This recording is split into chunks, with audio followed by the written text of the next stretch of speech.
started like a lot of you guys. I was a high school football coach. I grew up in Baton Rouge, Louisiana. Went to college and played at the University of Oklahoma. Graduated and moved back home. Started coaching for a couple years. Wanted to, I guess, take that next step coaching-wise.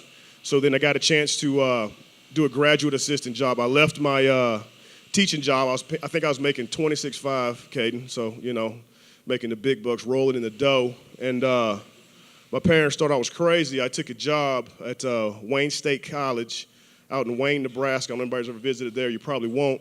But it paid $4,000 a year. So what an awesome opportunity to cut your teeth, learn the game, and really figure out if you love it. That was the biggest part for me. So from there, I got a chance to move on and get my first full-time job at a NAIA school called Doane College out in Crete, Nebraska. From there, I got a chance to go be a graduate assistant at Texas A&M for 2 years on Coach Franchione's staff as a defensive graduate assistant, which probably to date is probably one of the most beneficial things to my career, to have learned the game at that level from the opposite perspective. Having been an offensive lineman in college and high school, getting a chance to see the game from a different vantage point, to learn and understand how defenses attack offenses, to get a chance to learn the back end, the coverage, the understanding guys' eyes and run fits, those kind of things really benefited me as a coach, as a young coach in particular. From there, we transitioned. I went to Chapel Hill at University of North Carolina, was on Butch Davis's staff as an offensive graduate assistant, and had a chance to learn from a guy named John Shoup, who most recently was at Purdue as the offensive coordinator, but he was a pro-style guy, had been in the NFL at some different organizations, and really, really taught me the game.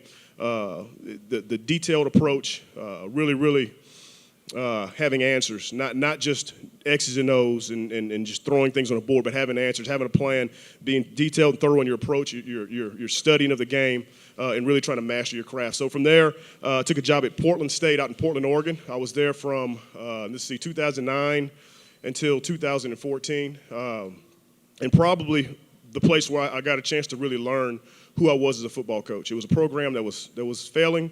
You had every, I guess, quote unquote excuse of why you shouldn't have success.